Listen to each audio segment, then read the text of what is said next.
Olá, meus irmãos e minhas irmãs, tudo bem com vocês? Graça e paz da parte do Senhor Jesus. Mais uma lição da Escola Sabatina. E hoje é a lição número 4, o poder da oração intercessória. Olha que maravilhoso. Se você não é inscrito no nosso canal, se inscreva, clica no sininho para receber novas notificações. Todas as sextas-feiras nós temos uma live do Eventos Finais. E se você se inscrever, você vai receber uma notificação que a gente está ao vivo, tá bom? Comenta o que você está achando, o que você está achando aí, comenta para nós, que é muito importante. E conosco aqui hoje para comentar essa lição, nosso irmão Protágoras, direto da Bahia.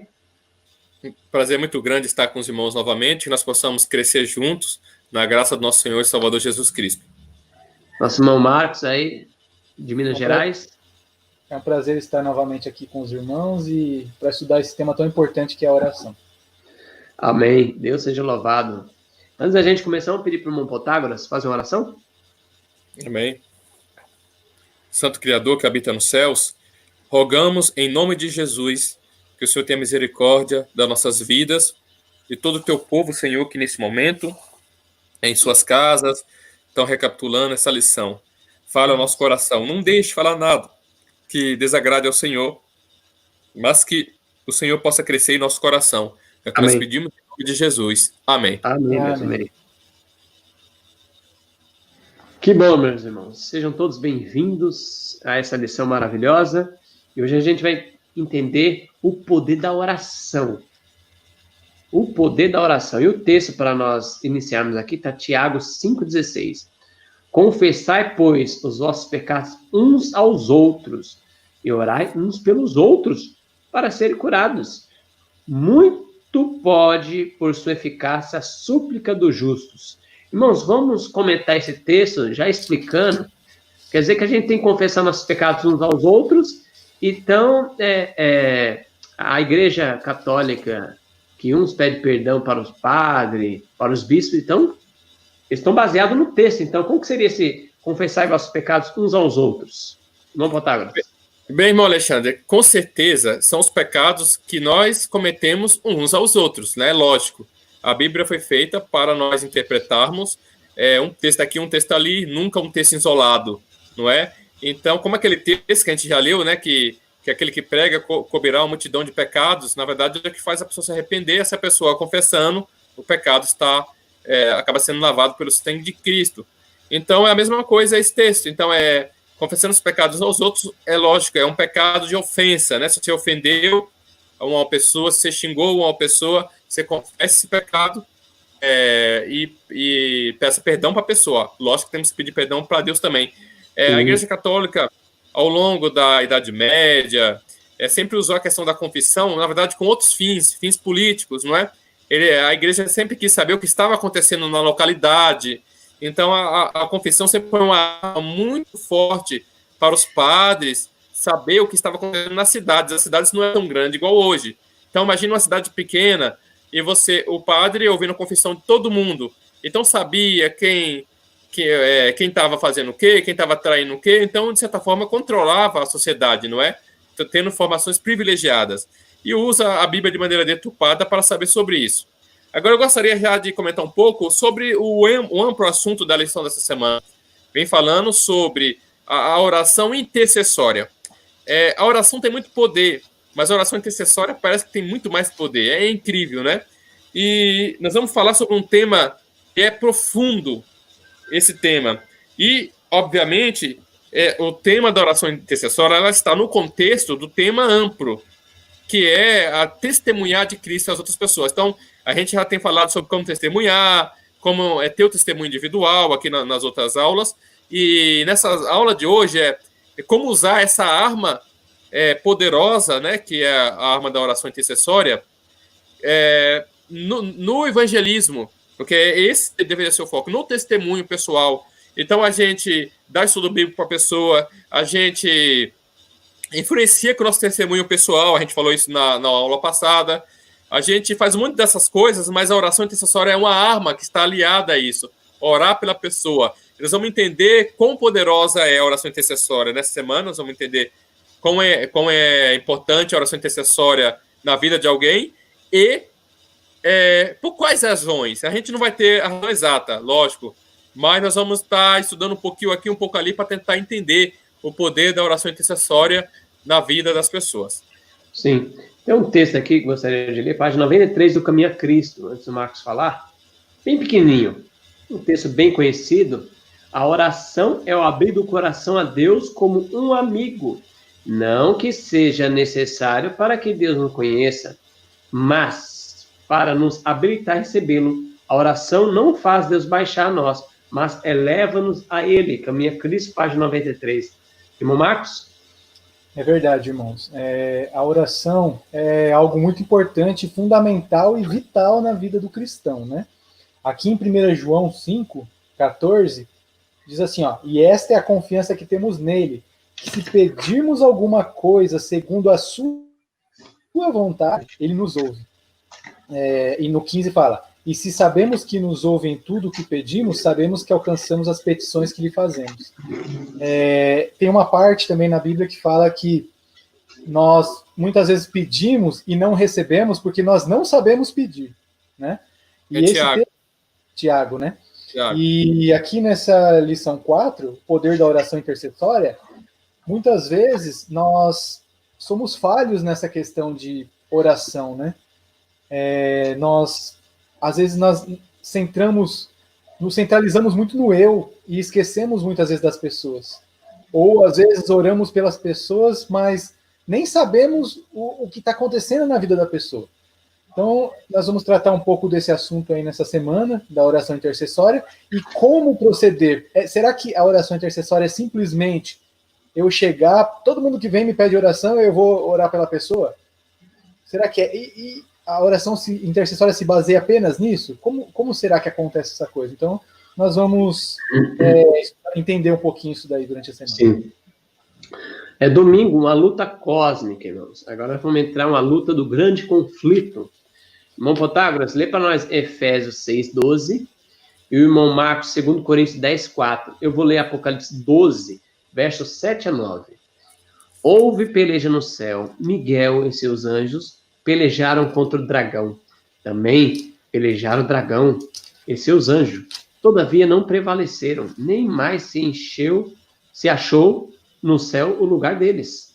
E foi expulso o grande dragão, a antiga serpente, que se chama Diabo e Satanás, o sedutor de todo mundo. Sim, foi atirado para a terra, e com ele seus anjos. Irmão Protágoras? Efésios 6:12.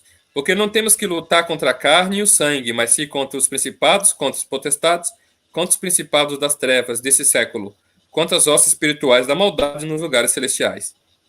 Irmão Marcos? 2 Coríntios 10:4. Porque as armas da nossa milícia não são carnais, mas sim poderosas em Deus para a destruição das fortalezas. Então, irmão Protágoras, vamos começar com você aí, comentando essa luta cósmica, o grande conflito entre o bem e o mal.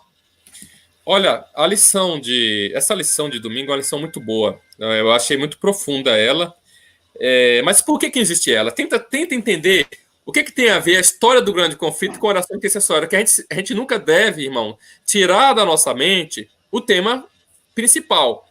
Nós temos o tema amplo, que é o tema do trimestre, e nós temos o tema mais um pouco específico, que é o tema da semana. Então vamos lá, o tema principal é testemunhar para as pessoas, beleza? Beleza. Agora, o tema da semana é o tema de oração intercessória, o poder que a oração intercessória tem nesse contexto de testemunhar.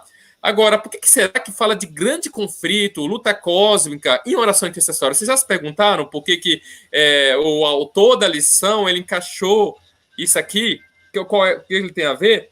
Eu poderia tentar até especular o porquê que ele colocou, porque veja bem, irmão Alexandre, irmão Marcos, irmãos que estão em casa, teve aquela menina que foi lançada do prédio, né, aqui em São Paulo, lá em São Paulo, a menina nova, não sei quantos anos tinha na época, e muitos perguntam onde estava Deus naquela hora.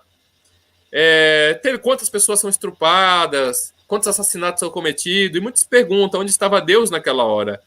E aí entra essa questão do grande conflito, não é? E, às vezes, o que eu entendi que o autor está querendo dizer aqui, que cada um tem uma interpretação, é quando, se porventura, aquela menina que foi jogada do prédio lá, se alguém tivesse naquela hora orando intercessoriamente por ela, ela poderia ela poderia não ter sido jogada. Então, a pergunta que se faz é, por que será que há necessidade da oração intercessória? Se Deus é um Deus onipresente, é um Deus bondoso, é um Deus onipresente, por que há necessidade de eu orar para o irmão Marcos? Se o irmão Marcos está com problema agora, Deus já não sabe que ele está com problema? Por que eu preciso chegar e orar por ele? Por que Deus, como Deus poderoso, já sabendo que ele está com problema, já não age? É essa questão que o autor tenta responder aqui na lição de domingo, na luta cósmica. Então, mostra que há uma luta cósmica, não é? E existem várias explicações. Eu gostaria de deixar bem claro para as pessoas que estão em casa, é que não existe uma resposta, podemos dizer, exata, porque a luz ela é progressiva. Então, a história do grande conflito está sendo mais clara agora, mas ela ainda não está 100% clara. Ela vai ficando mais clara conforme a história do mundo vai se desenrolando. Até o momento que nós tivemos no juízo final, no reino celestial, aí nós vamos estar perfeitamente entendidos, não é? Existem muitas coisas que nossa mente não é capaz de entender. E uma delas é exatamente entender por quê. Porque Deus, sabendo que o Marcos está com problema, ele precisa que eu ore. Por que a oração ela faz uma mudança? Porque é isso que a lição diz. Se você for ler a lição de domingo, ele fala que aqui, ó, na lição de domingo, faz assim, está escrito assim, ó, faz parte do plano de Deus nos conceder em resposta à oração da fé, o que ele não daria se não pedíssemos assim. Aí isso Ellen White diz no Grande Conflito, página 525, está citado na lição aí, no parágrafo de domingo. Então, isso mostra que existe muito mistério envolvido. Mas uma explicação possível, que você pode especular, lendo um pouco a história do Grande Conflito, não é que existe uma coisa chamada autoridade, que está vinculada ao livre-arbítrio das pessoas. Então, veja que toda maldade que existe no mundo e toda bondade, vamos colocar aqui, maldade e bondade que existe no mundo, tem que ser feito por pessoas. E quando Deus vai fazer uma bondade, tem que ser feito com o ser humano. E Satanás, quando vai fazer uma maldade, tem que ser feita com o ser humano. Em qual sentido?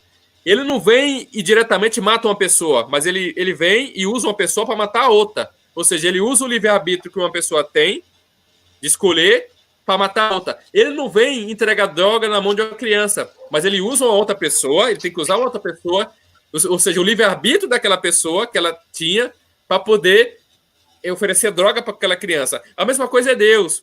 Deus não vem e prega o evangelho diretamente para uma pessoa, mas ele envia uma outra pessoa que é conhecedor da mensagem para pregar.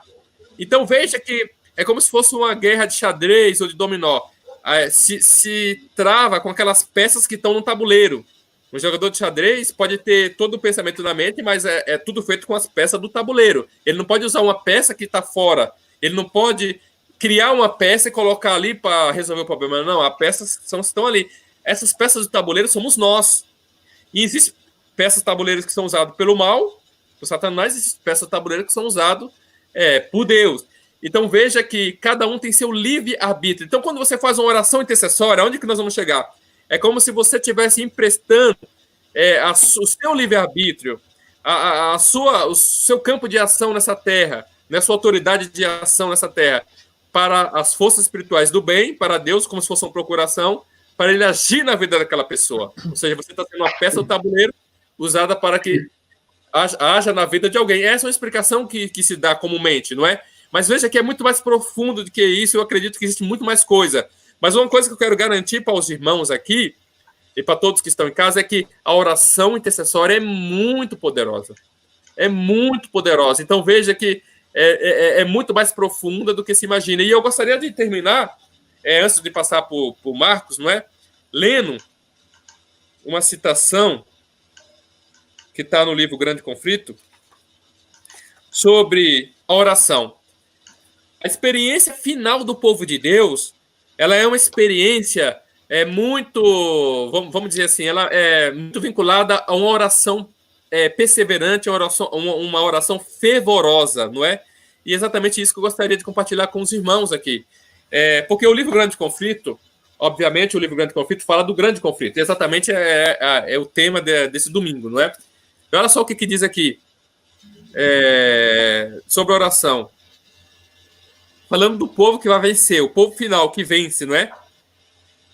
Jacó prevaleceu porque era perseverante e decidido. A vitória é uma prova do poder da oração importuna. Então não é uma simples oração, é uma oração perseverante, como aquela parábola que está em Lucas 18, da mulher que vinha todo dia, julga minha causa, Senhor, julga minha causa. Então, essa é a oração de Jacó, e deve ser a nossa oração também. Continua dizendo aqui, todos os que lançarem mão das promessas de Deus, como ele o fez, e como ele forem fervorosos e perseverantes, serão bem-sucedidos como ele o foi. Então, temos que ser igual a ele, decididos e perseverantes. Os que não estão dispostos a negar o eu, a sentir verdadeira agonia perante a face de Deus. Olha só, agonia perante a face de Deus, Jacó sentiu. Por isso que a gente chama de angústia de Jacó, não é? Ela está falando aqui da angústia de Jacó. E a orar longa e fervorosamente, rogando-lhe a bênção, não a obterão. Lutar com Deus, com pouco sabe o que é lutar com Deus. Então veja, aqui Ellen White está descrevendo a experiência final do povo de Deus. A gente está falando de oração intercessória, mas a gente pode pegar esse texto e aplicar para a oração intercessória. Oração importuna, constante, perseverante, com foco. Nós vamos já falar do foco, né, na lição de quinta-feira, mas decidida. E aqui está colocar o rosto no chão, negar o eu, sentir agonia, não é agonia de alma, lutar com Deus. Isso é lutar com Deus. Não é uma luta diferente, não é uma luta que você está submetendo a Deus, mas uma luta porque você quer ser fiel a Deus. E aí, só vamos vencer se a gente fizer essa oração que Jacó fez. Isso está na página 621 do livro O Grande Conflito. E é exatamente o apelo que a gente faz às pessoas. Ore para as pessoas que você está dando estudo bíblico, pelo seu familiar que nos converteu, mas principalmente por tua vida espiritual. Mas ora desse jeito que a profeta falou aqui, que você será vitorioso. Amém. Bom, Marcos? Bom, irmãos, aqui na lição de domingo, vem falando dessa luta cósmica, né? O irmão Protágoras já muito bem disse da questão do grande conflito, né? Que existe entre as trevas, né? E as hostes celestiais. Mas o que eu compreendi dessa lição de domingo, é que ela veio trazendo, primeiramente, a questão da nossa luta.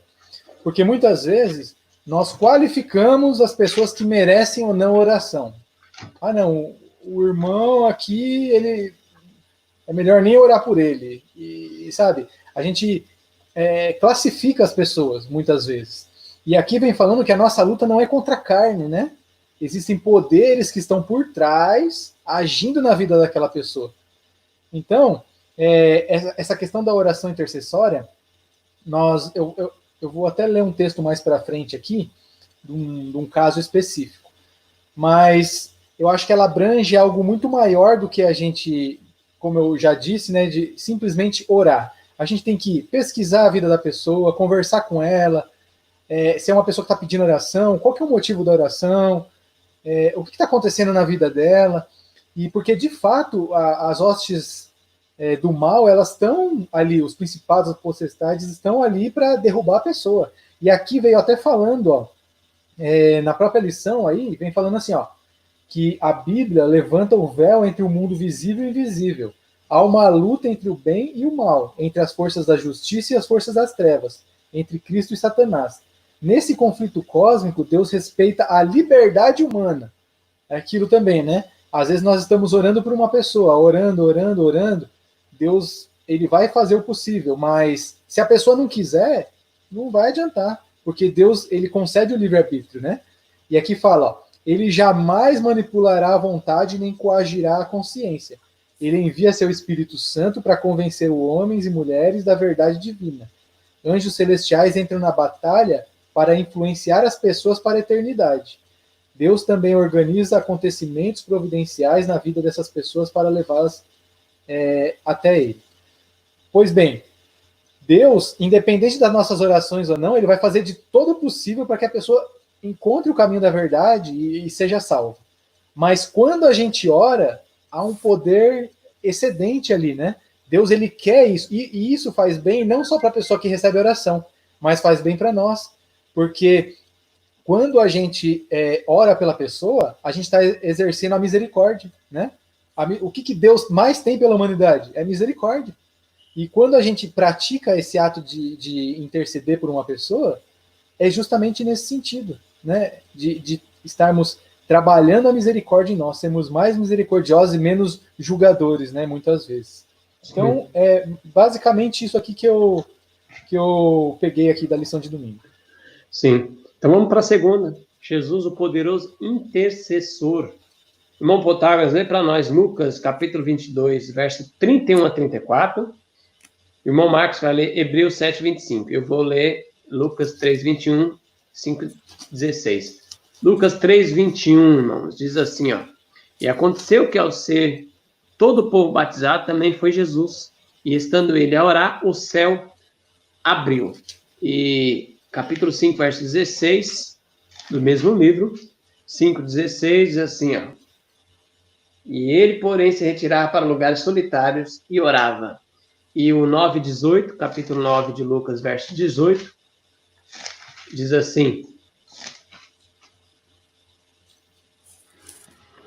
E estando ele orando à parte, achava-se presente os discípulos, a quem perguntou: Quem dizem as multidões que eu sou? Irmão Potágoras, Lucas 22, capítulo 22, verso 31 a 34. Disse também o Senhor: Simão, Simão, eis que Satanás vos pediu para vos tirar andar como trigo. Mas eu roguei por ti para que a tua fé não desfaleça, e tu, quando te converteres, confirma teus irmãos. E ele lhe disse: Senhor, estou pronto a ir contigo até a prisão e a morte. Mas ele disse: Digo-te, Pedro, que não cantará hoje o galo antes que 3 vezes negue que me conheces. Marcos. Hebreus 7, 25. Portanto, pode também salvar perfeitamente os que por ele se chegam a Deus, vivendo sempre para interceder por eles. Então vamos comentar, irmão Potágoras, Jesus, o poderoso intercessor. Amém. Irmão Alexandre, é interessante que a lição aqui de segunda-feira não cita, para mim, eu creio que o capítulo que mais identifica Cristo como intercessor é o capítulo 17 do livro de João. Nós vamos chegar lá. Mas antes eu gostaria de ler um pouco aqui o livro Caminho a Cristo, o capítulo 11, o privilégio de falar com Deus. Eu tenho uma versão aqui que é pelo IAG, a versão Felicidade Plena, né? Felicidade Plena, os irmãos estão vendo, não sei se os irmãos conhecem. Mas esse texto que o irmão Alexandre leu está nesse capítulo. Existe um capítulo inteirinho falando da oração, do privilégio de falar com Deus. Eu gostaria de indicar. E inclusive, nesse capítulo, o irmão White fala quais são as condições para que nossas orações sejam atendidas. Então, se você está em casa e fala quais são as condições para as minhas orações serem atendidas, leia o capítulo 11 do livro Caminho a Cristo. Você pode baixar na internet. E você vai ver lá que é um capítulo grande com muitos detalhes, não é? Mas eu gostaria de falar que aquilo que o Alexandre falou, que a oração é abrir o coração a Deus como um amigo, e nesse texto continua dizendo que Jesus ele era um exemplo nessa parte, e exatamente isso que a lição de segunda estava dizendo, que ele, sendo filho de Deus, poderia ter vindo e falado: não, eu não preciso orar, eu sou filho de Deus. Mas não, olha o que a profeta do Senhor fala: suportou lutas e tristezas no mundo de pecado, sua humanidade tornou a oração uma necessidade. Então, porque Cristo era humano, porque Cristo tomou nossa natureza, não é? Ele precisava da oração.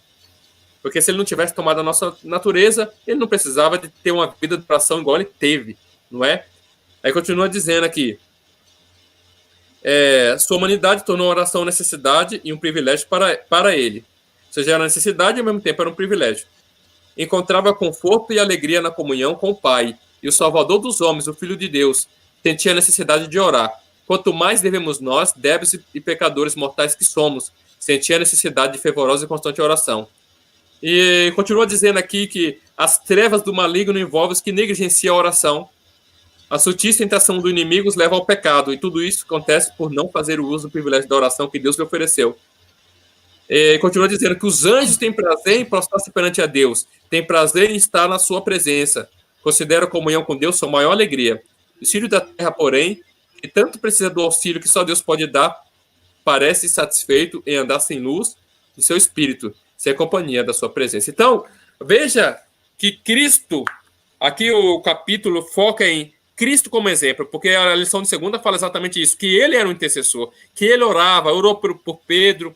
E eu quero dizer, você que está em casa, Cristo orou por você. Você fala assim, como, irmão? Cristo orou por mim? Sim.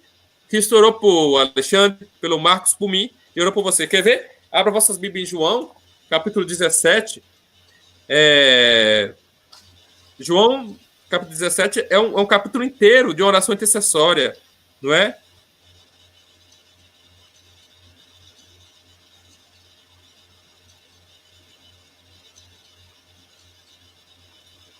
Aqui é o capítulo inteiro. No verso 15, por exemplo, diz assim, ó. Não peço que os tire do mundo, mas que os livre do mal. E no verso 20 está o texto, o versículo que mostra que ele orou por cada um de nós. Não rogo somente por esse, mas também por aqueles que pela tua palavra hão de crer em mim. Então nós estamos nesse conjunto aí. Então Cristo intercedeu há 2000 anos atrás por mim e por você. Amém. E viria crer nessa mensagem. Agora é interessante que no capítulo 17 fala assim, ó, né? Cristo orou. O que vocês acham, irmãos? No verso 15. Não peço que os tire do mundo, mas que o livre do mal. Como tanto mártir morreu, um de cabeça para baixo, o outro degolado, mas Cristo não orou para que os livre do mal? Que mal seria esse? O pecado. Com certeza. Com certeza. O maior mal que pode acontecer é a nossa perdição. Esse é o maior mal. Então, peço que os livre do mal, ainda que a gente morra, que morramos fiéis a Deus, não é? Porque essa vida é passageira. Então, o texto está muito, muito claro que o mestre orou e essa oração é para que a gente seja fiel. É só vocês olharem 2000 anos de cristianismo. Então, todos esses mártires, valdenses, anabatistas, primeiros cristãos, todos esses, Jesus orou por eles. Então, eles estavam na oração de Cristo. Eu e você também estamos na oração de Cristo. Cristo, nosso mestre, era um homem de oração. Cabe a cada um de nós ser também. Orar por nossa esposa, nossa família, orar por nossa igreja, orar pelos nossos vizinhos. Não é? E eu vou dizer uma coisa para você, uma experiência muito interessante. Uma vez eu tive um pesadelo com uma pessoa, há muito tempo atrás, e eu acordei de madrugada assustado, dali eu fiz um voto, que toda vez que eu acordasse assustado de madrugada com uma pessoa, sonhando com uma pessoa, eu oraria por essa pessoa. E olha, irmãos, é incrível que de quando em quando acontece ainda. De quando em quando eu sonho com uma pessoa, um sonho terrível, mas é um sonho terrível a tal ponto de eu ter que acordar de noite. Não pode ser um sonho normal, comum com alguém, mas tem que ser um sonho que me espanta de tal maneira que eu acordo assustado.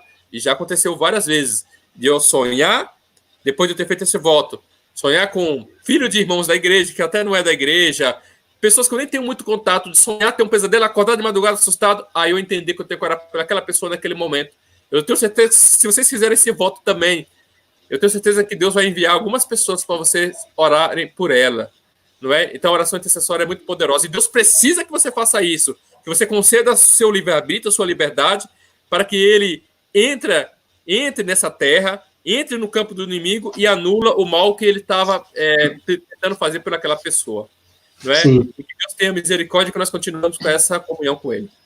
E a gente deve se apegar a esse poderoso intercessor com oração, porque haverá um dia, irmãos, que nós não vamos ter esse intercessor e nós estaremos na terra. Um comentário rapidinho aqui a um texto do Grande Conflito, página 665, 666, antes do irmão Marcos comentar. Olha lá. Deixando ele o santuário, as trevas cobrem os habitantes da terra, naquele tempo terrível.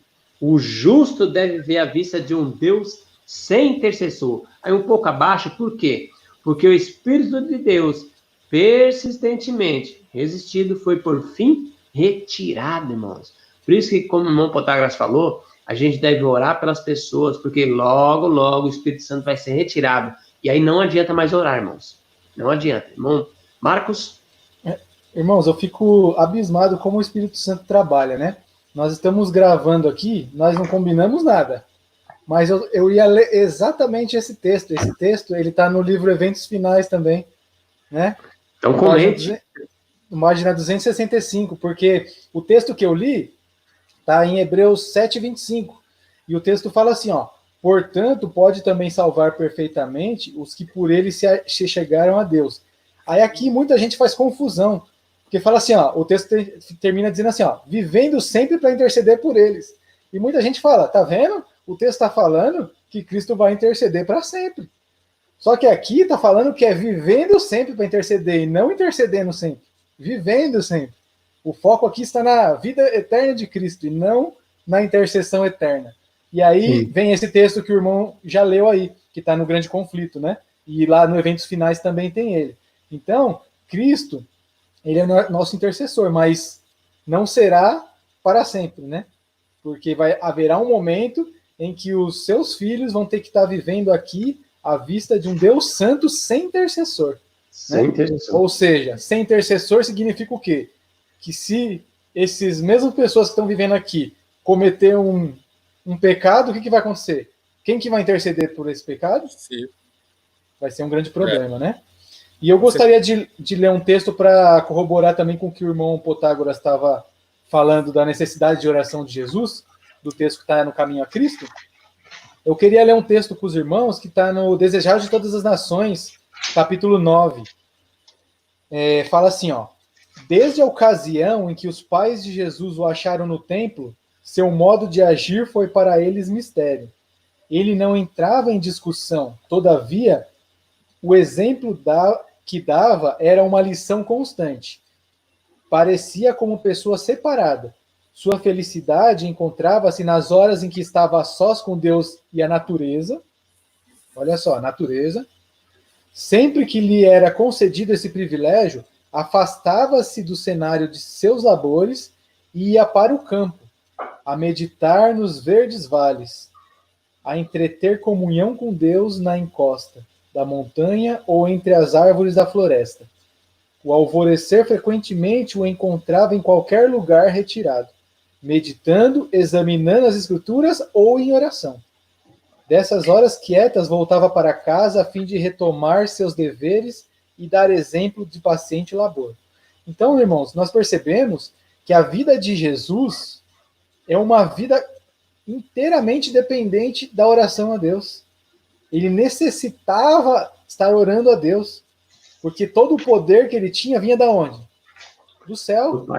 Porque ele, quando veio como ser humano nessa terra, ele deixou de lado toda a sua divindade. Ele era um ser divino, ele era o próprio Deus, mas ele se absteve disso, veio como nós e foi vitorioso na carne que nós temos, para dar o exemplo de que nós podemos ser vitoriosos também. Então, louvado seja Deus, né? Então, se o próprio Cristo necessitava desse poder vindo dos altos céus, como o irmão Protágoras deu, quanto mais nós, meros mortais, né? Então, que nós possamos crer nesse intercessor e usufruir dessa bênção que é a oração que Deus nos deixou. Amém. Vamos para a terça-feira, então, as orações intercessórias de Paulo. Eu vou ler Efésios 1, 15 a 21, diz assim, ó. Por isso também eu, tendo ouvido a fé que há entre vós no Senhor Jesus e o amor para com todos os santos, não cesse de dar graça por vós, fazendo menção de vós nas minhas orações, para que o Deus de nosso Senhor Jesus Cristo, o Pai da glória, vos conceda espírito de sabedoria e de revelação no pleno conhecimento dele, iluminados os olhos do vosso coração, para que sabereis qual é a esperança do seu chamamento, qual a riqueza da glória da sua herança nos santos, e qual a suprema grandeza do seu poder para com o que cremos, segundo a eficácia da força do seu poder. Verso 20, a qual exerceu ele também Cristo, ressuscitou-o dentre os mortos, e fazendo sentar à sua direita nos lugares celestiais, acima de todos os principados e potestade, e poder, e domínio, e de todo nome que se possa referir, não só no presente século, mas também no vindouro. E baseado em Filipenses capítulo 1, verso 3 a 11 também. Vamos comentar, irmão Protágoras, começando com você, a oração intercessória de Paulo. Olha, Paulo se mostrou, irmão Alexandre, o verdadeiro pastor de igreja. Porque ele não só mandava cartas corrigindo os irmãos, como várias vezes ele fez, como na igreja aos Coríntios, como aos Gálatas, não é? Mas ele fazia correções, mas ele tinha uma vida de oração por essas pessoas, por essas igrejas. E eu creio que essa deve ser a vida, a experiência dos nossos pastores. Essa deve ser a vida e experiência dos nossos anciãos. Lembre, irmão Alexandre, que o ancião é um pastor. Ó, vou falar uma coisa para você. Um ancião, ele conhece mais os irmãos do que um pastor. E o pastor, às vezes, fica no máximo 4 anos em um lugar, vai embora. O ancião fica, não é? Ele se torna um líder espiritual, porque mesmo quando ele não tem o título de ancião em um ano, ele é respeitado como se ele fosse um pastor. Não é? Então, por que eu estou dizendo isso? Eu estou dizendo que tanto um ancião, principalmente um ancião, ou pessoas que já foram ancião e continuam frequentando uma igreja, já foi ordenada, inclusive, né? Como se fosse um ancião daquela igreja. É dever dela não só corrigir os irmãos do erro, quando está alguma coisa errada, mas ter uma vida de luta, de oração, como Paulo teve.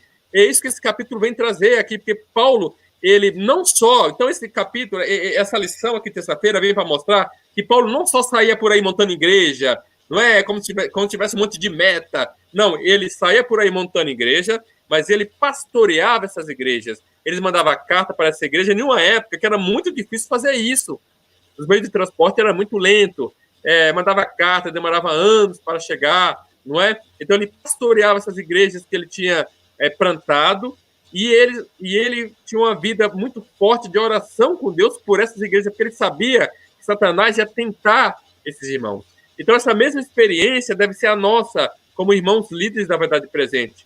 Ao corrigir um irmão, ao corrigir um grupo, deveríamos estar em constante oração por essas pessoas, em constante luta com Deus, porque a luta é espiritual. Satanás pode fazer com que as pessoas não entendam, não interpretem alguma coisa, não é?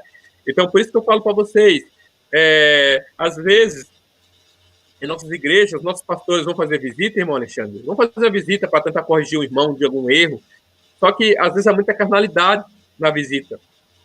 Às vezes, tenta convencer o irmão pela força, ou então impondo a autoridade eclesiástica, dizendo como se isso no século XXI fosse convencer alguém em meio a pessoas que são protestantes, como se eu chegasse na igreja, na tua casa, ameaçando você, dizendo que se você não fizer isso, eu vou tomar minhas atitudes eclesiásticas, né? Vou cessar seu direito eclesiástico, como se isso fizesse com que eu ganhasse você. Eu posso até excluir você, mas você não vai ser ganho. Entendeu? Por causa disso. Então, assim, veja que é muito mais profundo. Tem que ter uma comunhão espiritual muito forte, tem que ter uma oração intercessória, focada, tem que ter luta, tem que ter jejum pelas ovelhas, não é? Antes de chegar, antes de fazer visita, antes de falar... Porque a luta espiritual, a gente já leu, a nossa luta é contra... não é contra a carne, mas é contra as forças espirituais. Não é a mesma coisa o ancião de igreja. Muitas pessoas não querem mais ser ancião de igreja. Porque é muita picuinha, é muito isso, é muito aquilo, mas veja, é uma luta espiritual. Você tem que estar preparado, se você é ancião de igreja, você tem que estar em jejum, você tem que acordar de madrugada, você tem que ter uma experiência que Paulo teve por suas igrejas, não é?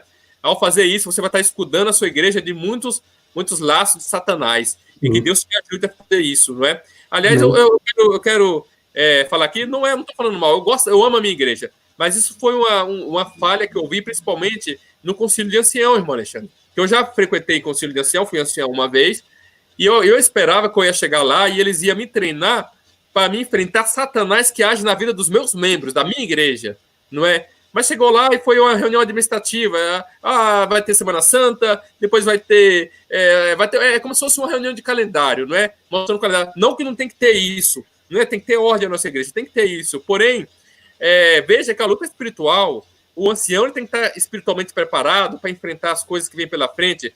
Se Satanás derruba a família do ancião, derruba a família do pastor, as pessoas vão fazer tudo errado porque pegam eles como exemplo. Então, essa lição aqui de terça-feira vem para mostrar que como Paulo foi pastor, como Paulo foi ancião, devemos nós sermos pastores, devemos nós ser anciãos. Não só corrigindo irmãos, não só impondo autoridade eclesiástica, mas orando, fazendo uma luta, jejuando, que o jejum coopera com a oração, orando, jejuando, acordando de madrugada, sendo perseverante nessa luta pelos nossos irmãos, pelas essas almas. Eu tenho certeza que seremos muito mais eficazes com isso. Sim, amém. Tem um texto antes do irmão Marcos falar, bem rapidinho, ó, para conhecê-lo, a meditação matinal, página 78. Cristo recomendou ao seu povo que orasse sem cessar. Isso não quer dizer que estejamos sempre de joelhos, mas que a oração deve ser como a respiração da alma. Nossas silenciosas petições, seja onde for que estejamos, deve estar acendendo a Deus. E Jesus, nosso advogado, intercede por nós, erguendo com o incenso de sua justiça os nossos pedidos ao Pai. Orar sem cessar. Irmão Marcos? Aí nesse texto que o irmão leu, é muito importante, né? Ressalta essa importância que nós temos de orar, de estar sempre pedindo a intercessão de Cristo por nós, né? Mas eu gostaria de falar um pouquinho mais de Paulo aqui, ó.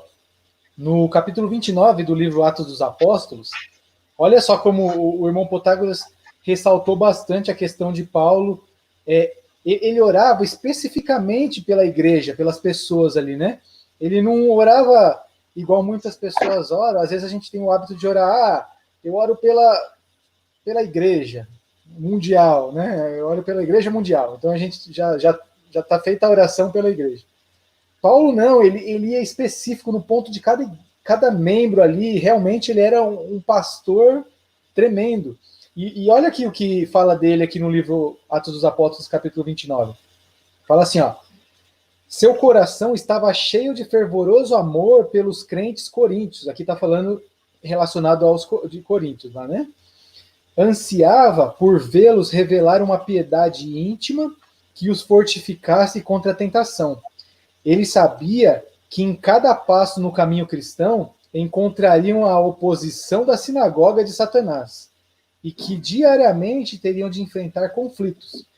Teriam de guardar-se contra a sutil aproximação do inimigo, vencendo velhos hábitos e inclinações naturais, sempre vigiando em oração.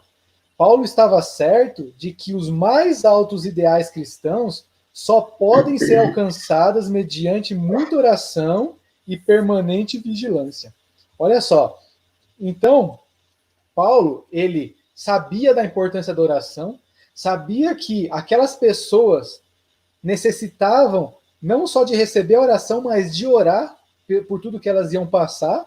E olha aqui, o que é mais interessante, ele orava para que essas pessoas vencessem seus velhos hábitos e inclinações naturais. Olha só. Então, a intercessão, ela não envolve apenas a questão de eu ir lá e, Senhor, converte essa pessoa, Senhor, abençoa essa pessoa. Não se baseia simplesmente nisso. A oração tem que ser pontual. A gente tem que pedir para que a pessoa vença suas inclinações, né? Vença os pecados que ela tem na vida dela. Porque não adianta nada eu orar por uma pessoa para que Deus abençoe ela, se ela não está disposta, se ela não tem forças para vencer o que está de errado na vida dela, né? Então, o foco da oração intercessória, que eu vejo, o principal ali que Paulo praticava é esse. Orar pedindo forças para aqueles que precisavam ter forças para enfrentar os pecados, para enfrentar a oposição, enfrentar tudo que eles enfrentariam. Porque Paulo já tinha passado e ele estava passando por isso. Ele sabia da oposição que tinha contra o ministério dele.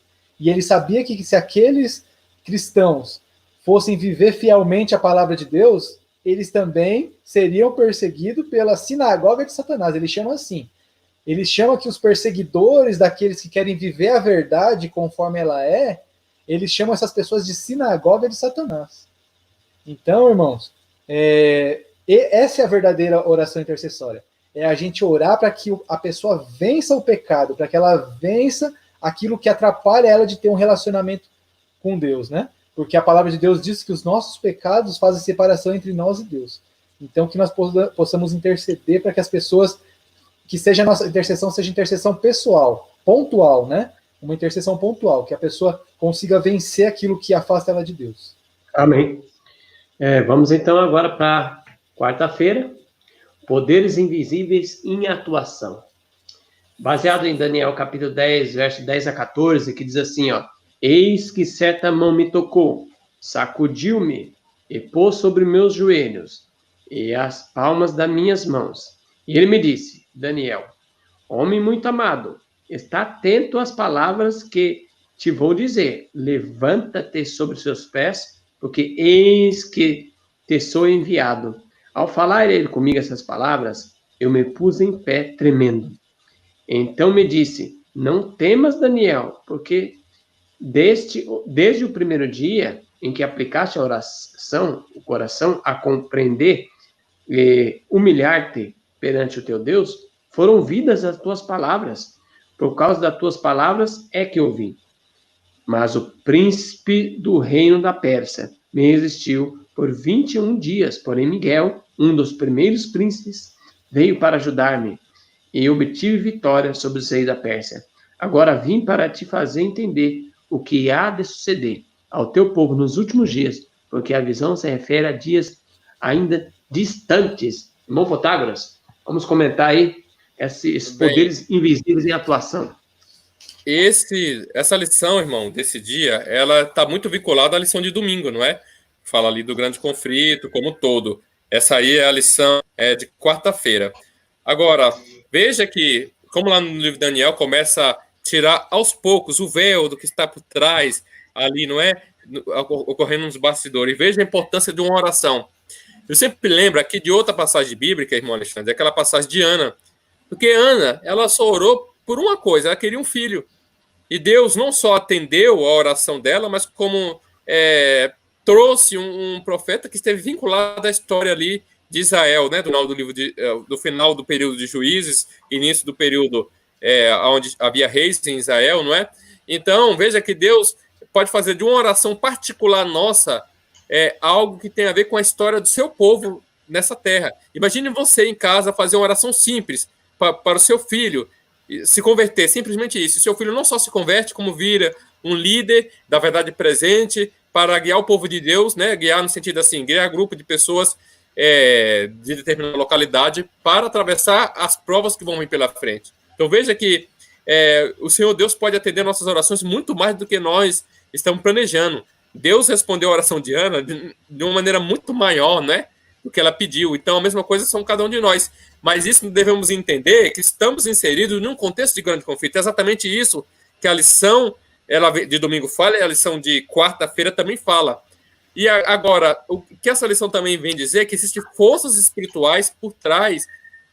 Irmãos, existem forças espirituais atuando nessa terra. Quando nós fazemos orações, quantos testemunhos eu já vi de pessoas que oraram e ocorreu uma interferência espiritual, não é? Então, existem muitas orações que nós fazemos que aparentemente Deus não ouviu, mas ele ouve todas. E eu vou mais além. Todas as orações que você já fez na vida, você já até esqueceu, mas ele não esqueceu. Deus se lembra de cada detalhe, de cada... O Senhor se lembra, não é? Então, Deus é muito bom, Deus é maravilhoso. Eu estava, irmão Alexandre, no sítio que nós temos, presente de Deus, estava olhando as frutas que tem, exatamente as frutas que eu tinha orado, exatamente as frutas que eu tinha orado. Até me arrependo de não ter orado pedindo mais frutas, porque eu tenho certeza que ia estar lá. É incrível isso, é incrível. Eu falei, Senhor, eu gostaria que pelo menos tivesse essa e essa, porque são frutas que demoram para dar no nosso campo quando comprar, e estava lá. Então, irmãos, até as orações que a gente nem lembra mais que a gente fez, o Senhor atende. Então, existem muitas orações que a gente faz que aparentemente ele não atendeu, mas é para o teu bem. Houve muitas orações que o Senhor fez, que você fez, que o Senhor não atendeu, mas não atendeu para o teu bem, e porque existe um contexto muito maior. Eu gostaria de compartilhar com os irmãos aqui, falando sobre forças atuais, um texto que está no livro Vidas Ensino. Eu gostaria de ler essa versão aqui, o capítulo 30, né, que fala da sacudidura. Eu sempre digo que leio o capítulo inteiro para vocês entenderem o contexto, mas para aqueles que não tenham tempo, eu gostaria de ler aqui um parágrafo. Olha só. Vi anjos de Deus se apressarem para ajudar a todos os que lutavam com todas as forças, a fim de resistir aos anjos maus e auxílio, clamando a Deus com insistência.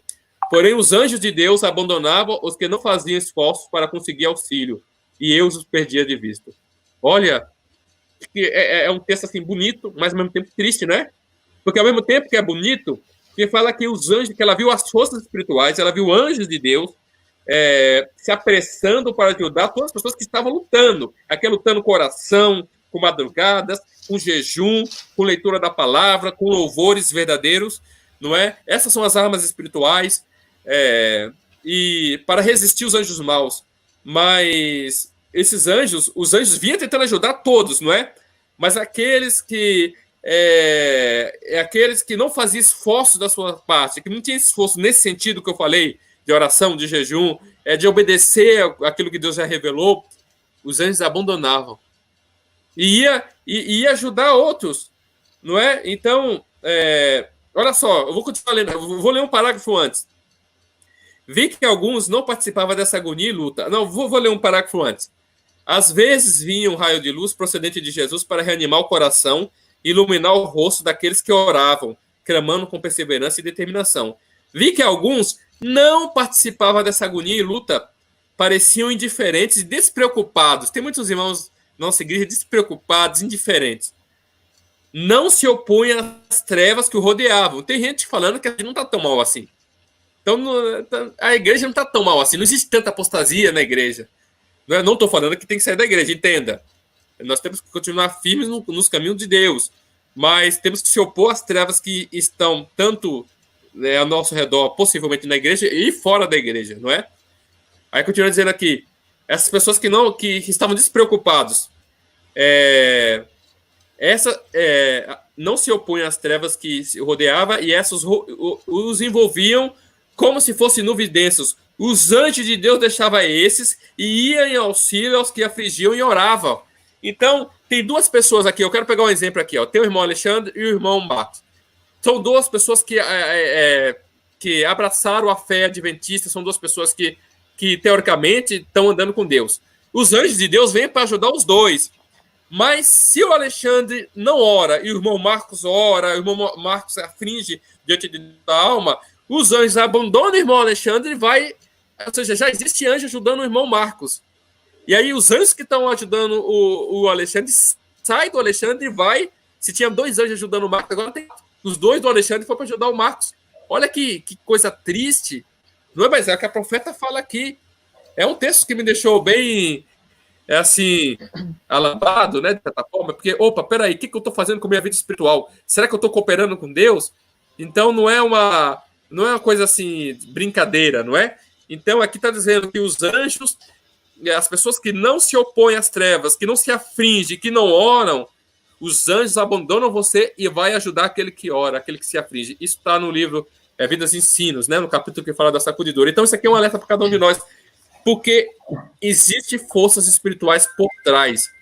Existem poderes invisíveis atuando, tantos poderes para o bem, tantos poderes para o mal. Sim.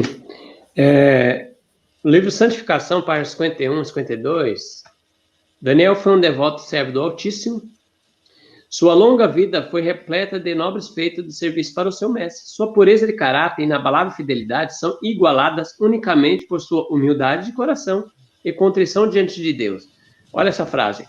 A vida de Daniel é uma inspirada ilustração da verdadeira santificação. Então, Daniel foi um espelho ali de santificação, né, para nós.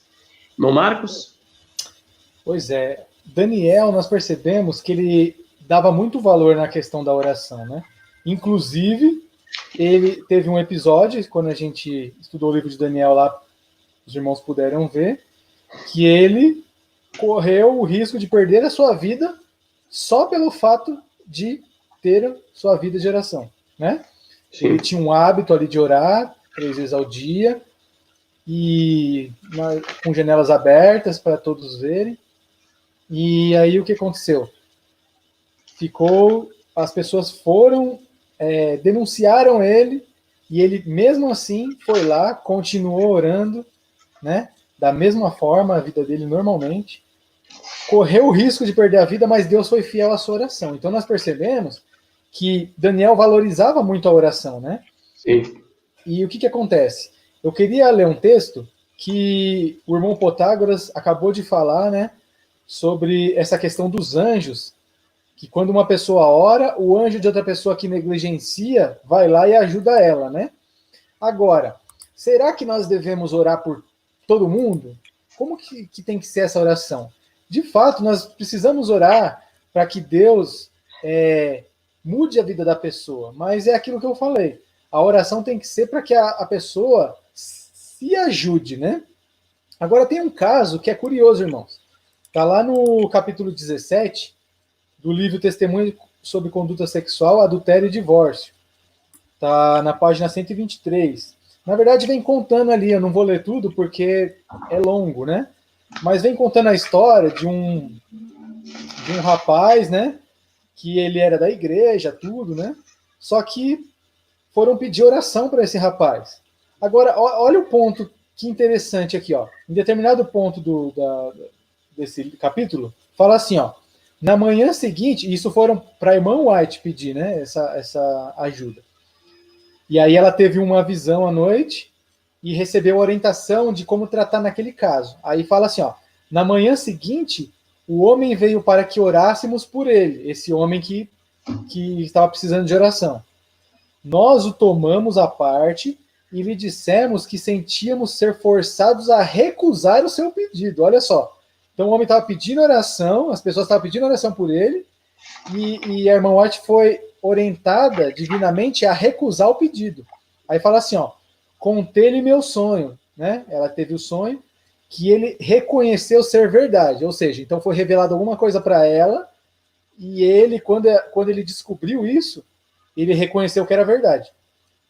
Ele praticava a masturbação desde a infância e continuara nesta prática através de sua vida de casado, mas disse que procuraria romper com ela.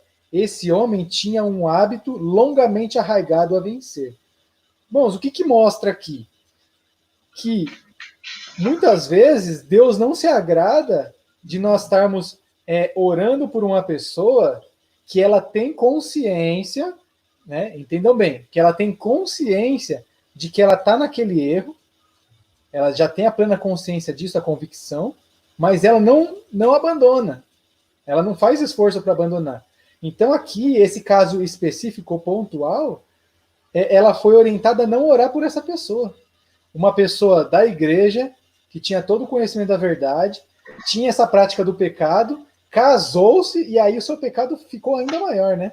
Porque além dele cometer esse pecado, ele está adulterando, né? Praticamente ele está adulterando ali, está cometendo adultério, o pecado do adultério. E aí ela foi orientada a não orar por essa pessoa. Tem o texto, eu acho que é em João, se eu não me engano, eu não separei, os irmãos podem até me ajudar aí se lembrar. Eu acho que é em 1 João, aqui, ó, 1 João 5, fala assim, ó, verso 16. Se alguém vir pecar seu irmão, pecado que não é para a morte, orará a Deus, e Deus lhe dará a vida. Aqueles que não pecarem para a morte, há pecado para a morte, e por esse não digo que ore. Olha só. Então, o que ela teve de revelação está de acordo com a Bíblia, né? Porque aqui João está falando, há pecado que é para a morte, por esse não digo que ore. Toda iniquidade é pecado, e há pecado que não é para a morte. E aí tem até um verso muito interessante, o verso 18 fala assim, ó, sabemos que todo aquele que é nascido de Deus não peca, mas o que de Deus é gerado conserva-se a si mesmo, e o maligno não lhe toca. Olha só que textos poderosos. Então aqui está falando de dois tipos de pecado. Pecado que é para a morte e pecado que não é para a morte. Mas como assim? Tem pecado que é para a morte e pecado que não é para a morte? Sim. Tem gente, irmãos, que não tem o conhecimento da verdade. Por exemplo, uma pessoa que não conhece o sábado, a verdade sobre o sábado. E ela não guarda o sábado. Ela está pecando para a morte? Não está, ela não conhece o sábado. Mas a partir do momento que ela conheceu, se ela continuar transgredindo o sábado, ela está pecando para a morte. Aí é um pecado para a morte, porque ela tem consciência de que ela está fazendo errado. E o caso desse rapaz que foi lido aqui no texto, se enquadra aqui. Aqui falou que em João que se a pessoa está pecando que não é para a morte, ou seja, ela não tem consciência, a gente deve continuar intercedendo por aqueles que não conhecem a verdade, por aqueles que, né, para que Deus ilumine a mente deles. Agora, se a pessoa tem o conhecimento do que é certo e continua em rebelião contra Deus, a orientação é que a gente nem ore por essa pessoa. Nós podemos sim orar para que Deus dê o discernimento, né? Mas uma pessoa que já tem o conhecimento da verdade, dificilmente ela vai ela vai voltar para a verdade, né? Então, assim, é muito triste, sabe? Tem alguns textos que são fortes na palavra de Deus. E às vezes a gente fica até meio aflito, assim, né? Mas infelizmente é a realidade. Então, aquilo que o irmão Protágoras leu dos anjos, realmente a gente deve se preocupar muito com a nossa vida espiritual, porque se nós negligenciarmos, eu não tenho dúvida nenhuma que realmente esses anjos vão ajudar quem realmente está disposto a viver a palavra de Deus, né? E aqui o texto concluiu que se nós somos nascidos de Deus, nós não pecamos. E isso é sério, nós precisamos rever nossa vida espiritual. Agora, eu gostaria só de comentar um pouquinho do que o Marcos falou, irmão Alexandre. Assim, que a Ellen White foi orientada a não orar, mas é bom a gente orientar que era oração específica para algo, era oração para restaurar a saúde. Então, havia uma ligação entre o hábito que ele tinha, ruim, que estava degradando a saúde dele. Sim. Então, veja que é uma coisa relacionada com a outra, não é? Vamos supor que se ele tivesse procurado para irmão White, pedindo, irmão White, ora por mim, porque eu tenho um vício que eu não venci. Você pode orar para me ajudar? Eu tenho certeza que ela ia orar. É diferente, entendeu? Né? Então é algo assim. Então, assim, porque esse texto é um texto bem interessante. Você falou realmente é um texto pesado, irmão Marcos, porque teve gente que perguntou, então eu já posso? Eu posso não, quando alguém me pedir oração, orar por ela. Então, eu sempre falo, ore para que Deus faça a vontade dela na vida dela e para que Deus abra os olhos dela, né? Porque a gente não sabe em qual situação que ela está. Se não é um caso igual esse daí, não é? É igual, irmão Protágoras, não querendo cortar, mas é igual uma pessoa que conhece a reforma de saúde, não pratica a reforma de saúde, e aí tá lá com as suas doenças, diabetes, enfim, qualquer doença que seja, e aí ela pede para a gente orar para ela ser curada. Mas esse não é o tipo de oração que Deus pede da gente, né? Sim. Por exemplo, vamos supor que se o mesmo homem tivesse ido a irmã White e falado, ora por mim, meu filho, ora para minha filha, e vamos supor que ele estivesse fazendo a educação da maneira certa. Eu tenho certeza que ela ia orar do mesmo jeito, entendeu? Então, assim, era algo específico no sentido de que havia uma ligação entre a transgressão dele com a saúde arruinada dele. E ele foi pedir a oração nesse ponto, para que restaurasse a saúde. Então, Deus não ia atender essa oração, porque ele estava abertamente. Seria como o irmão Marcos falou, a pessoa está com cirrose e pede, irmão, ora por mim, estou com cirrose, mas ela continua fumando. Seria a mesma coisa nesse sentido, não é? Então, assim, devemos, quando alguém vem pedir oração por nós, devemos orar e falar, Senhor, faça a vontade do Senhor na vida da pessoa. Agora, se você sabe, por exemplo, que a pessoa está errando em um ponto específico que tem ligação com aquele problema da oração, aí você tem que orientar ela, como o Marcos mesmo leu. Orientar, você está, isso e isso você tem que corrigir. Se você não corrigir, não tem como. Por exemplo, às vezes o cara é arrogante com a esposa. Aí ele vem pedindo oração para os irmãos, orem pelo meu casamento. Mas aí, se você já sabe que ele é arrogante, você tem que deixar de ser arrogante. Se você não deixar de ser arrogante, seu casamento vai fracassar. Então você já pode falar diretamente para ela, com oração, com espírito de humildade, mas tem que ser direto, como a irmã White foi. Sim. Salmos, capítulo 5, versos 4 e 5, diz, porque tu não é um Deus que tenha prazer na iniquidade, nem contigo habitará o mal. Os loucos não pararão à tua vista, aborrece a todos os que praticam a maldade. Vamos agora para a quinta-feira, irmãos, o foco da oração. Irmão Protágoras, lê para nós Jó, capítulo 16, verso 21. O irmão Marcos vai ler 1 João 5, 14 a 16. E eu vou ler 1 Samuel 12, 22 a 24. Diz assim, pois o Senhor, por causa do seu grande nome, não desamparará o seu povo, porque aprove o Senhor fazer-vos o seu povo. Quanto a mim, longe de mim, que eu peque contra o Senhor, deixando de orar por vós, antes vós ensinarei o caminho bom e direito. Tão somente, pois, temei ao Senhor e serviu fielmente de todo o vosso coração, pois vede quão grandiosa coisas vos fez. Irmão Protágoras? Jó 16, verso 21. Se alguém contender com Deus pelo homem, como o homem pelo seu próximo. É só o verso 21? Sim. Ah, se alguém pudesse contender com Deus pelo homem, como o homem pelo seu próximo. Marcos. 1 João 5, 14 e 16. E esta é a confiança que temos nele, que se pedirmos alguma coisa segundo a sua vontade, ele nos ouve. E se sabemos que nos ouve em tudo o que pedimos, sabemos que alcançamos as petições que lhe fazemos. Se alguém vir pecar seu irmão, pecado que não é para a morte, orará, e Deus lhe dará a vida. Aquele que não pecarem para a morte, há pecado para a morte, e por esses não digo que ore. É o texto que já foi lido na... Sim. Então, vamos começar, irmão Potagos, comentando aí, foco da oração. Então, a oração, então, não é uma coisa assim bagunçada, uma coisa assim... Paulo, o que Paulo fala? Vamos lá, 1 Coríntios 9, verso 26, Paulo fala assim, ó, pois eu assim corro, não como uma coisa incerta, assim combato, não como batendo no ar. Então Paulo sabia muito bem que ele não estava combatendo assim para lá, não, ele estava focado. Então a nossa oração tem um foco. A nossa vida diária, nosso crescimento espiritual diário. Se você tem um problema, alguma coisa, alguma situação, não é? É interessante que aquele missionário da China, não é, que fez muito sucesso, o Hudson Taylor, né? Tem até um filme de Hudson Taylor, um filme bom que está no YouTube. Eu lembro que eu assisti faz um tempo. E o Hudson Taylor foi um dos maiores missionários que eu já conheci. Ele, ao longo da vida dele, ele tinha um foco muito missionário na China, de orar, de lutar pela conversão daquele povo. Mas interessante que ao longo da vida, ele passou uma boa parte da vida dele orando por uma experiência mais real com Deus. Um entendimento melhor de ele e Cristo. E foi lendo João 15, em uma montanha, que ele teve uma experiência mais profunda com Deus.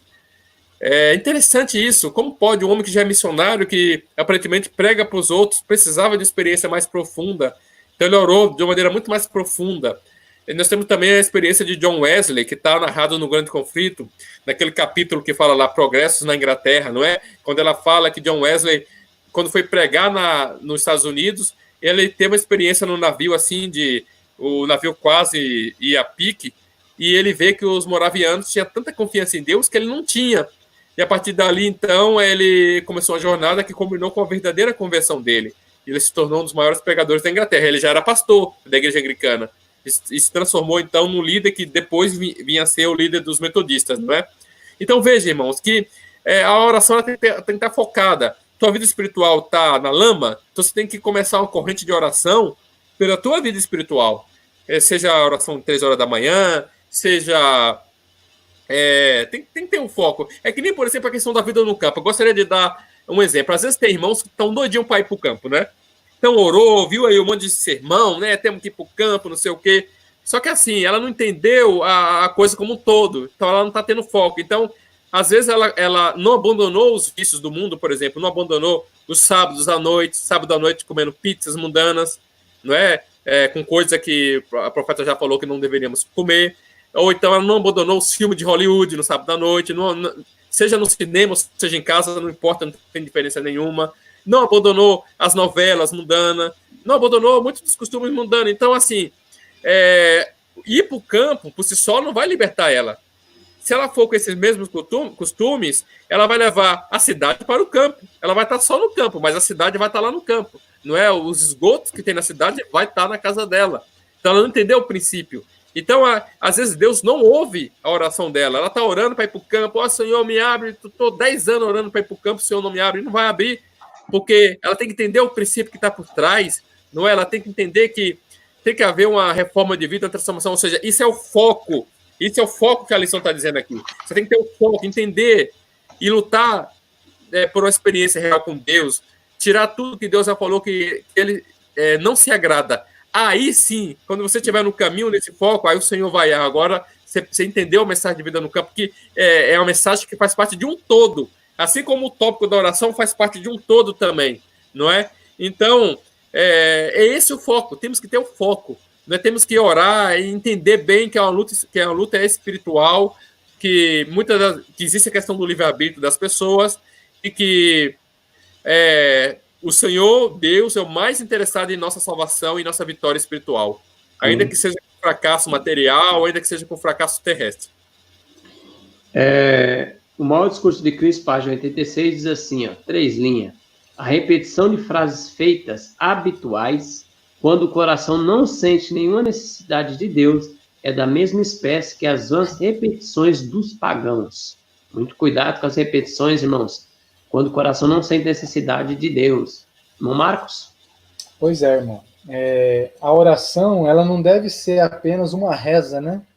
Muitas vezes, como disse o texto aí, às vezes a gente fala das vãs repetições, que o próprio Jesus fala que não deve haver vãs repetições, mas se nós formos ver nossas orações diariamente, parece que são sempre a mesma coisa, muitas vezes, né? Então, nós temos que tomar cuidado, porque às vezes a gente pode perder, aqui veio falando, o foco da oração. A gente pode perder o foco. A gente pode tratar a oração como algo, como se eu fosse lá para o meu trabalho e eu fosse bater meu ponto. Então, eu chego todo dia, eu vou lá, bato meu ponto para entrar, bato meu ponto para sair e volto para casa. A gente pode estar fazendo a oração disso também, da mesma forma. Eu chego, sei que eu preciso orar, então eu vou lá, cumpro um protocolo, né? Mas para mim não tem sentido nenhum. Então a lição veio tratando disso, que a gente tem que ter a necessidade de Deus, né? Sentir a necessidade de conversar com Deus, abrir o coração a Ele, contar os problemas, né? É conversar como se Ele estivesse ali na sua frente, como a gente conversa um com o outro, né? Mas muitas vezes a gente tem essa dificuldade. E nós precisamos realmente... A primeira oração que nós devemos fazer, quando nós estamos numa situação dessa, é para que haja mudança na nossa vida espiritual. Porque como que nós vamos orar por uma pessoa, por uma outra pessoa, se as nossas orações não estão tendo nem efeito, né? Então nós precisamos ajustar o foco na nossa vida. Tem um texto aqui que é o comentário da lição também, que está em Nossa Alta Vocação.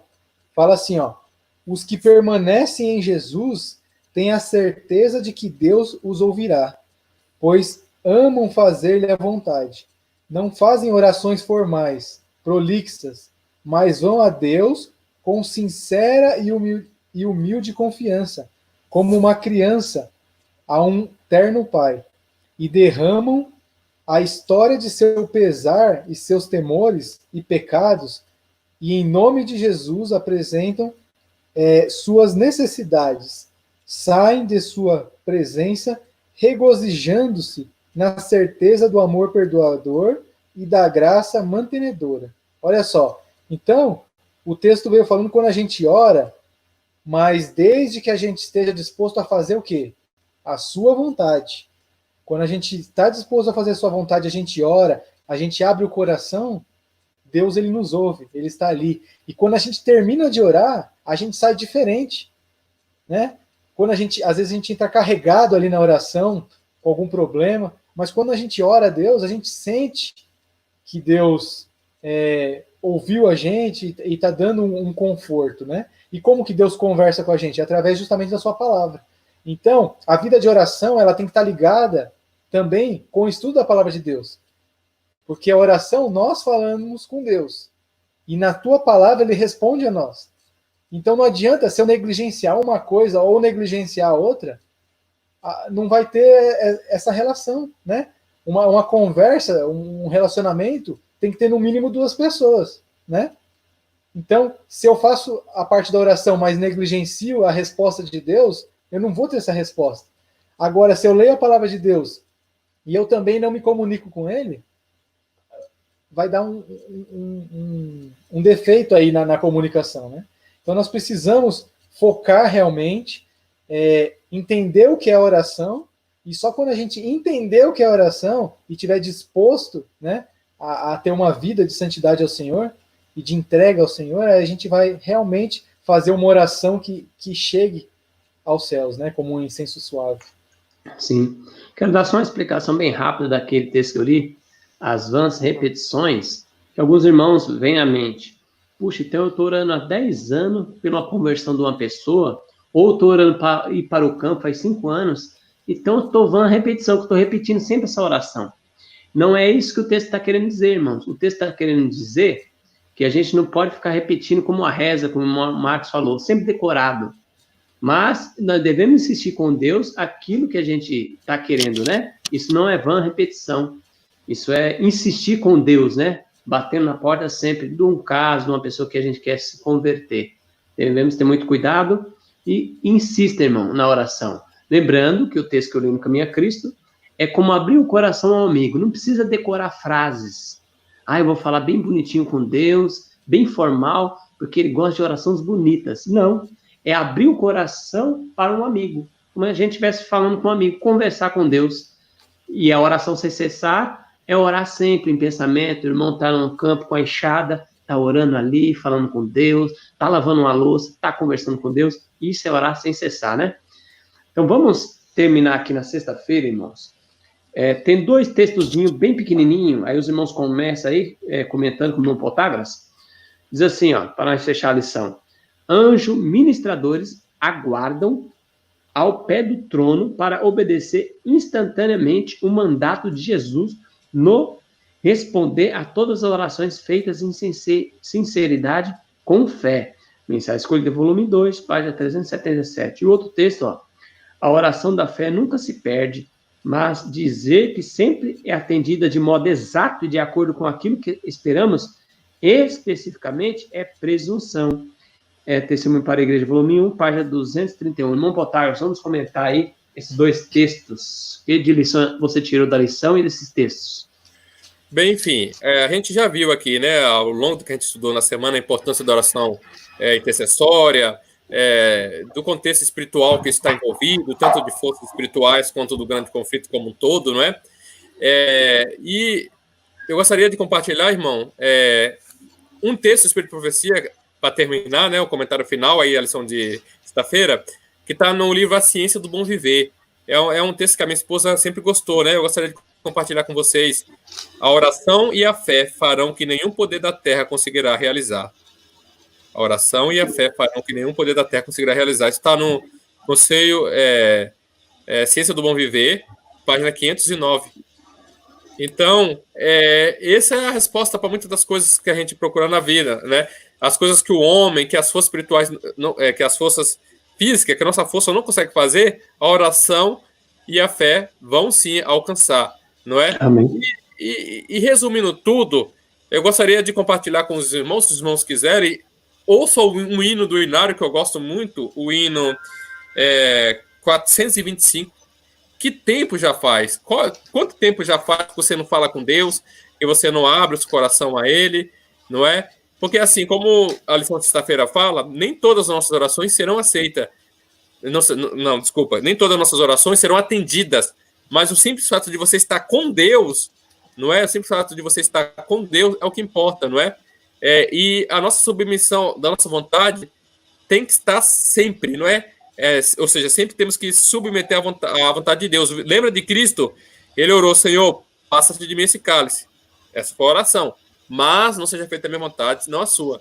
Então podemos dizer que essa primeira parte da oração Deus não atendeu. Passe de mim esse cálice. Mas a segunda parte da oração, sim. Não seja feita a minha vontade, mas a sua. Então, essa deve ser a nossa disposição nesses últimos dias. Talvez os nossos sofrimentos, as nossas dores, serão um meio que Deus vai ter de levar muitas pessoas à conversão. Então, lembre-se disso. A oração em fé.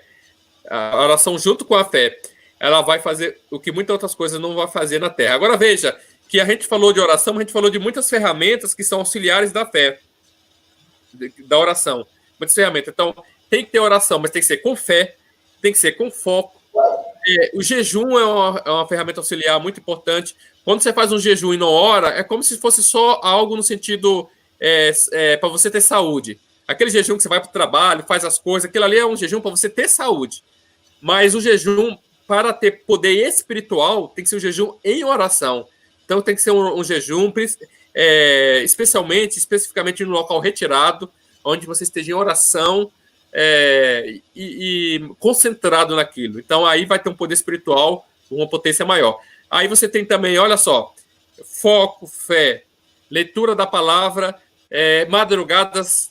Então, tudo isso são ferramentas que auxiliam a potencializar a oração. Então, toma posse dessas ferramentas, use essas ferramentas e você vai ver a potencialização. E lembre-se, quanto tempo faz que você realmente não abre o coração para Deus e mostra aquilo que está dentro da tua alma? Deus precisa que você faça isso, para que Ele possa te ajudar. E que Deus nos ajude a vencer, como Cristo também teve essa mesma experiência de oração, não só no começo do ministério dele, né, como ele muitas das vezes fez, e quando ele começou o ministério indo 40 dias de oração e jejum no deserto, e como ele terminou o ministério dele lá no Getsemane orando, pedindo a Deus e se submetendo à vontade de Deus. Então que nós possamos ter a mesma experiência, porque Cristo tomou nossa humanidade, né? Então possamos ter a mesma vitória que ele teve pelos méritos dele. Amém. Irmão Marcos? Realmente, irmãos, nem sempre as nossas orações vão ser atendidas, porque muitas vezes nós pedimos, mas nós nem sabemos se aquilo é o melhor para a gente. Então nós temos que ter a fé que teve Jó, né? Ainda que ele me mate, nele confiarei. E no decorrer da história nós vemos muitos mártires, né? Morrendo ali por Cristo, dando sua vida, sendo fiel a Cristo e perdendo suas próprias vidas. Mas como já foi dito, né? Havia um propósito maior. Através da morte daqueles ali, que eram fiéis a Deus, muitas pessoas se converteram, né? E talvez não, com certeza, esses que fizeram esse sacrifício, que foram mortos pela sua fidelidade, só vão saber as consequências disso no céu, né? Só quando eles estiverem lá. Eles vão ver quão bom foi aquele sangue derramado ali, quão valioso e precioso foi. Só que eu queria deixar um texto com os irmãos de apelo para nós mesmos, né? E de esperança, na verdade, né? Que está lá em Tiago 5,16, que fala assim que a oração do justo, é a segunda parte do verso, fala que a oração do justo pode muito em seus efeitos. Então, irmãos, que nós busquemos ser justos. Como ser justos? Andando de acordo com a palavra de Deus. Que buscamos ser obedientes, ser fiéis a Deus, né? Não viver uma vida de rebelião a Deus. E a palavra promete que a oração dessa pessoa, né, pode muito em seus efeitos. Então que Deus possa nos abençoar e que a cada dia a gente possa ter uma fé mais firme, né? E uma vida de oração, de estudo da palavra de Deus, de comunhão maior mesmo, de santidade. Amém. Deus seja louvado. Então, irmãos, a oração, Deus vai atender conforme sempre a sua vontade, porque Deus sabe o que é melhor, né? Se você gostou dessa mensagem, compartilha com os irmãos, compartilha no grupo do WhatsApp, no Facebook das igrejas, clica no sininho para receber nova notificação. Se você não é inscrito, se inscreva no nosso canal e comenta o que você está achando, é muito importante, tá bom? E Deus seja louvado. Irmão Marcos, poderia fazer uma oração? Posso sim. Oremos. Querido e amado Deus, muito obrigado, Senhor, por mais esse estudo dessa lição, onde pudemos tratar um pouco da oração. Pudemos aprender, Senhor, que a oração não é algo sem foco, não deve ser feita de qualquer forma, né? Precisamos realmente abrir o coração ao Senhor, falarmos o que está acontecendo, sabermos o que está acontecendo com a outra pessoa para orarmos por ela, pedimos a sua orientação, Senhor, para que a cada dia possamos fazer as nossas orações de acordo com o que o Senhor pede na tua palavra, que não venhamos a negligenciar e que pessoas possam ser ajudadas quando nós orarmos. Que nossa oração possam ser orações de pessoas justas, que andam conforme a tua palavra e que são fiéis a ti. Que o Senhor possa ter misericórdia de nós, venha nos transformar a cada dia e que possamos ser grandemente abençoados e abençoar outras pessoas também. Nos entregamos em tuas mãos, pedimos o seu direcionamento, o teu perdão, em nome de Jesus. Amém. Amém.